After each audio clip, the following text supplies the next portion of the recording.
बहुत साल पहले की बात है। जंगल के एक घने पेड़ पर दो बच्चों को लेकर एक तोता दंपति रहते थे। वो आसपास के पक्षियों को भी मदद करते थे और आवश्यकता पड़ने पर दूसरे पक्षियों के बच्चों का ख्याल रखने के साथ साथ उन्हें खाना भी खिलाते थे। तोता माँ अपने बच्चों को बहुत प्यार करती थी। उन्हें कष्ट ना हो इसलिए घोंसले में नरम बिस्तर की भी व्यवस्था की थी। उनके लिए दूर दूर से फल लाकर खिलाती थी। मेरे प्यारे बच्चे, मेरी राजदुलारे हैं, मेरी आंखों के तारे हैं। मैं भगवान से सदैव यही प्रार्थना करती हूँ कि इनके ऊपर दुख की परछाई भी ना पड़े। इनके हिस्से का सारा दुख मुझे देकर मेरे हिस्से का सारी खुशियाँ इन्हें दे दे भगवान। तुम बच्चों से इतना प्यार करती हो, इनके लिए दूर दूर से खाना लाती हो, इन्हें खिलाती हो, हर परेशानी और खतरे से इन्हें बचाती हो, किसी खतरे में भी डरती नहीं हो। क्या ये दोनों तुम्हारी इस त्याग को याद रखेंगे? देखिए जी, हमने इन्हें जन्म दिया है, अच्छी तरह से पालन पोषण करना हमारा धर्म है। जब तक ये बड़े नहीं हो जाते तब तक इन्हें हमारी आवश्यकता पड़ेगी। ये हमारे प्यार को याद रखेंगे या भूल जाएंगे, लेकिन हमें तो अपना कर्तव्य निभाना होगा ना। मैंने आसपास कई तोते के बच्चों को बड़े होते देखा है और अपने माँ बाप से मुंह मोड़कर जाते हुए भी देखा है।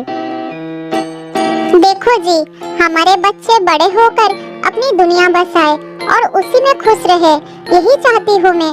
आखिर उन्हें भी तो अपने बच्चों का पालन करना होता है।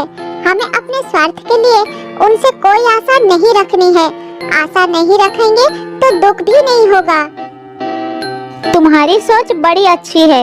तुम्हारी खुशी को किसी की नजर न लगे, मैं यही चाहता हूँ।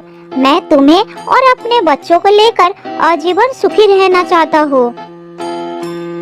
उन दोनों की बातें चल रही थी और पास के डाल पर बैठा हुआ एक कौवा सब सुन रहा था और मन ही मन जल रहा था। दूसरे की खुशियाँ उन्हें बर्दाश्त नहीं होती थी। ये तोते तो अपने परिवार में बड़े मजे कर रहे हैं, अपने आप को ना जाने क्या समझ रही है। इससे तो मजा चखाना पड़ेगा। कौवे ने इधर उधर नजर घुमाई और उसके दिमाग में एक योजना आई। पास के एक डाल पर मधुमक्खी का एक छत्ता था। छत्ते को देखकर कौवा सोचा, अगर मैं इस छत्ते पर टोका मारकर भाग जाऊं तो मधुमक्खियाँ बहुत क्रोधित हो जाएगी और वो सब छत्ते से बाहर आ जाएगी और सबसे पहले तोते परिवार को देखेगी।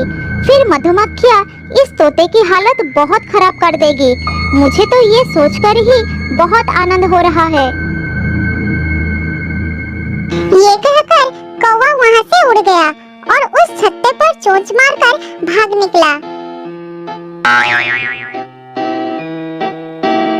उसकी ये गंदी हरकत को देखकर तोते को बहुत गुस्सा आया और उसने उसका पीछा कर लिया।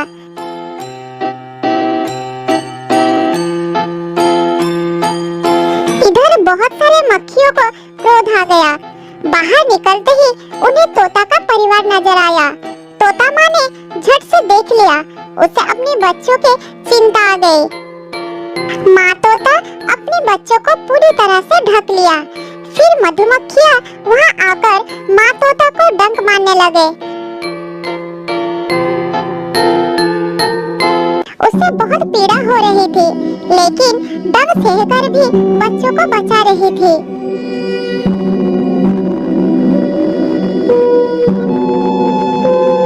मेरे बच्चों, हिलना नहीं, बहुत सारी मधुमक्खियाँ हैं, काट लेंगे, तुम्हें बहुत दर्द होगा। दुष्ट कौवे ने उन्हें छेड़ दिया है। कुछ देर बाद मधुमक्खियाँ चले गए, लेकिन कबूतर माँ तीव्र दर्द से छटपटाती रही। ओह, ये दर्द मुझसे सहा नहीं जा रहा। अरे बाप रे, क्या करूं, कहाँ जाऊं? माँ तोता बेहोश होने लगी। दोनों बच्चे ये देखकर दुखी हो गए। माँ, आंखें खोलो, तुम्हें बहुत पीड़ा हो रही है। हमें बचाने के लिए सारा दुख खुद सहती रही। कौवे की गलती का सजा आपको मिल गई। माँ कुछ बोलो ना। भाई क्या हुआ माँ को? कुछ बोल नहीं रही है। कुछ देर बाद माँ तोते ने आंखें खोली। उसे बहुत दर्द हो रहा था। इतने में बच्चों के पापा आ गए। वो अपनी पत्नी का हाल देखकर दुखी हो गया।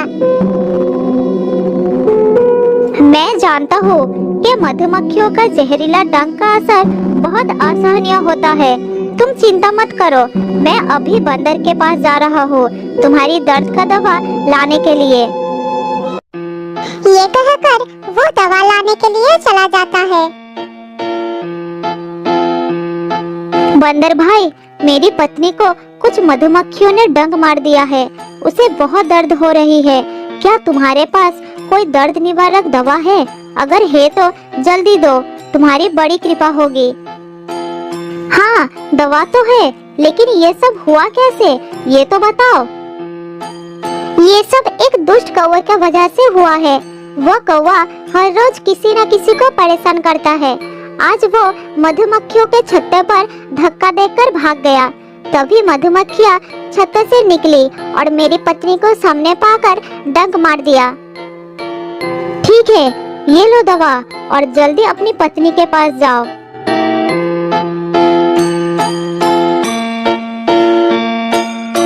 कुछ देर के बाद तोता दवा लेकर आ गया और उसने अपनी पत्नी को दवा खिला दी। थोड़ी देर के बाद माँ तोता को आराम हुआ। इसके बाद 2 दिन बीत गया। एक दिन कौवा एक पेड़ के नीचे बैठा हुआ था।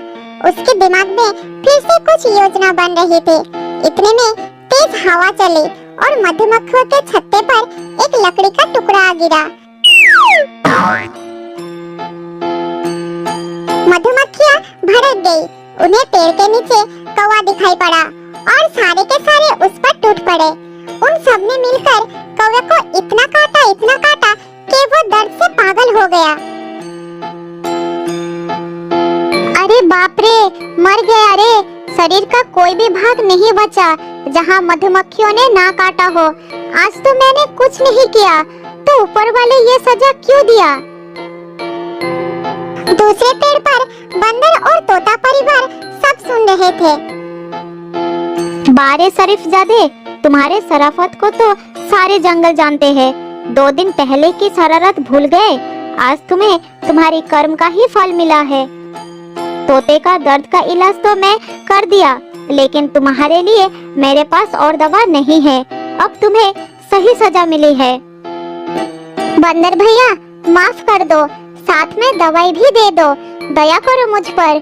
जिंदगी में ऐसा काम कभी नहीं करूँगा। बहुत दर्द हो रहा है भाई, बचा लो मुझे। थोड़ा दवाई दे दो। तेरी किस्मत खराब है, दर्द की दवा खत्म हो गई है। नई दवा तैयार करने में 2 दिन लगेगा। तब तक तुम्हें ये दर्द सहना पड़ेगा। अब तुम्हें सच्ची शराफत से रहना पड़ेगा। कौवे को अपनी कर्म का सजा मिल चुकी थी। जो दूसरे को अहित करती है वो अपनी कर्म का सही दंड जरूर पाते हैं। जो अच्छे कर्म करते हैं वो उसका मीठा फल पाते हैं।